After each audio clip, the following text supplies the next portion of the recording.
கர்த்தருடைய பரிசுத்த நாமம் மகிமைப்படுவதாக. பிலிப்பியர் 4:4 நாம் வாசிக்கிறோம். கர்த்தருக்குள் எப்பொழுதும் சந்தோஷமாயிருங்கள். நான் மறுபடியும் உங்களுக்கு சொல்லுகிறேன், சந்தோஷமாயிருங்க.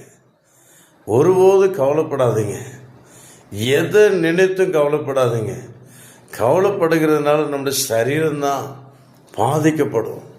தேவனுடைய சரீரங்க, தேவன் கொடுத்த சரீரம், தேவன் வாசம் பண்ணுகிற சரீரம்.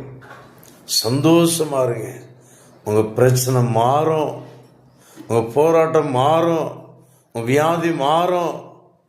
நீ சந்தோஷமா இருந்து பாருங்க. ஏசப்பா உங்க பிரச்சனையை மாற்றுகிறாரான்னு பாருங்க. நிச்சயமா மாற்றி போடுவார்.